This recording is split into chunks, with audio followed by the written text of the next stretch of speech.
नमस्कार आप सभी का। मेरा सिलेक्शन इस पटवारी एग्ज़ाम में हुआ था जिसकी हमें अभी तक ज्वाइनिंग नहीं मिली है। और जैसा कि हम आपको बता देते हैं, इसमें दो पक्ष हैं, एक तो सिलेक्टेड पटवारी हैं और एक नॉन सेलेक्टेड पटवारी हैं। जो सिलेक्टेड हैं वो कह रहे हैं भाई हमें कैसे भी करके नियुक्ति दीजिए, हमारे साथ अन्याय मत करिए, ठीक है।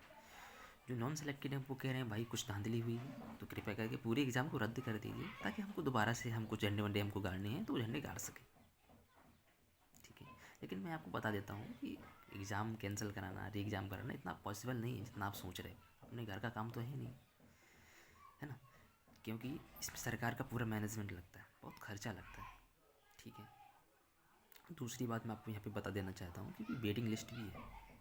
अगर आप देखें कि वेटिंग लिस्ट क्यों दी जाती है, अब ऐसा नहीं है कि 9,000 वैकेंसी तो केवल 9,000 बच्चों की उन्होंने क्वालिफाई कर रखा है, भैया बहुत सारे उन्होंने वेटिंग भी कर रखी। इसका सीधा सिंपल सा मतलब ये है कि जो लोग कुछ पॉइंट्स नंबर मार्क्स से रह गए हैं, ये सब उनके लिए ही वेटिंग दी जाती है।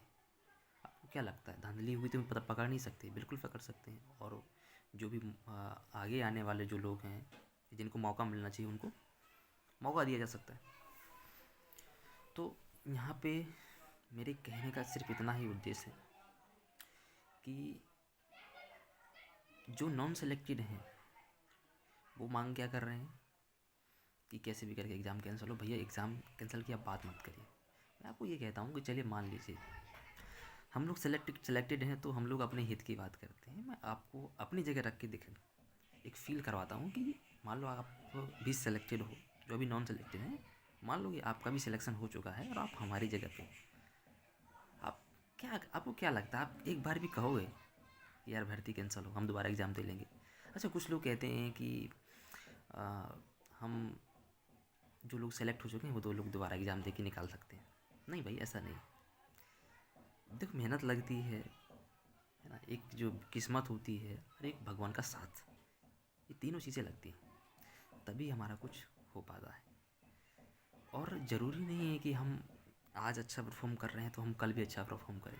आपको क्या लगता है, मान लो आप कुछ पॉइंट ऑफ रह गए हो सकता है कि अभी वेटिंग में आप क्लियर हो जाएं, लेकिन आप क्या कर रहे हैं, एग्ज़ाम की मांग कर रहे हो। ज़रूरी थोड़ी है कि आप उतना ही स्कोर करें, क्या पता कम स्कोर कर जाए, कोई भरोसा नहीं है। आप ऐसा कभी नहीं कह सकते कि नहीं, अगर मैं इस बार अच्छा परफॉर्म करके आया हूँ तो अगली बार मैं अच्छा ही परफॉर्म करूँगा, क्योंकि सारी चीज़ें फैक्टर होती हैं। कभी कभार जो क्वेश्चन एग्जाम में आते हैं हो सकता है वो क्वेश्चन हमने पढ़े हों तो हमारा अच्छा स्कोर आ जाता है। कभी कभार होता है उस क्वेश्चन हमने पढ़ी ही ना हो, भले वो पूरा चैप्टर हमने पढ़ रखा है लेकिन वो पर्टिकुलर क्वेश्चन नहीं पढ़े, तो फिर ये सारी चीज़ें भी होती हैं, ठीक है। तो कृपया करके ऐसा मत करिए। कुछ टीचर हैं, बड़े बड़े हैं जिनको सभी लोग जानते हैं, वो भी यही कह रहे हैं कि हाँ हम आपके साथ हैं, कैंसल वैंसल ये दुनियादारी। अरे आपको, आप टीचर हो, आप एक शिक्षक हो तो आपकी शिक्षक की एक भूमिका होती है, वो कभी भी बायसनेस नहीं दिखाते हैं, है ना, पक्षपात तो करते ही नहीं हैं। वो सबका भला चाहते हैं, भाई आपके साथ गलत हुआ है ना तो हम आपके हित में भी खड़े हैं, लेकिन उनके भी हित में खड़े हैं जिन्होंने बेईमानी नहीं करी। एक टीचर की भूमिका होती है। नो डाउट क्या होता है कि अभी लगभग 8 सब्जेक्ट थे, कोचिंग वालों ने उतना अच्छा सिलेक्शन नहीं दे पाए, क्योंकि ये छोटी मोटी बात नहीं थी कि 3 माह में सब कुछ कवर करा देना। तो इस एग्ज़ाम में इसने वही बंदे ने क्वालिफाई किया है जिसने खुद की पहले से तैयारी है, जिसने सेल्फ स्टडी करके, जिसका अच्छा खासा एक पहले से उसको अच्छा खासा ज्ञान रहा है इन सब चीज़ों में, ठीक है। तो उसका ही सिलेक्शन हुआ है। और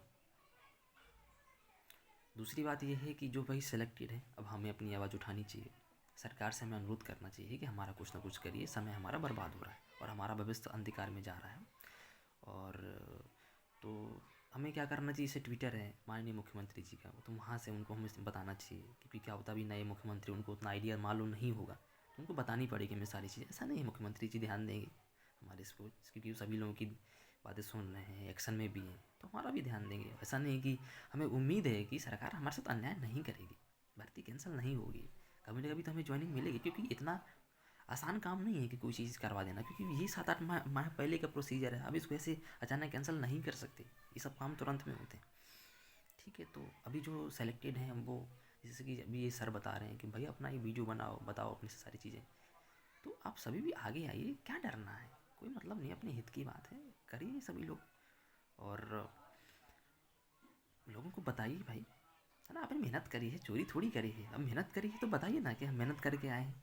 अब सीना ठोक के बोलिए हमें अपनी ज्वाइनिंग ही चाहिए और सरकार देगी भाई ज्वाइनिंग। डिमोटिवेट तो बिल्कुल नहीं होना है ना, उदास भी नहीं होना।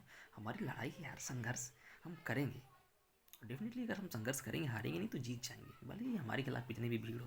और ऐसा नहीं, हम भी उसी भीड़ से ही निकल के आए हैं भाई। ये जो मतलब लगभग बाकी लोग जो हमारे खिलाफ हैं कि भाई भर्ती कैंसिल, हमें भी इसी भीड़ से ही निकल के आए। जितने का सिलेक्शन होगा ये कभी नहीं चिल्लाएंगे, परेशान मत हो।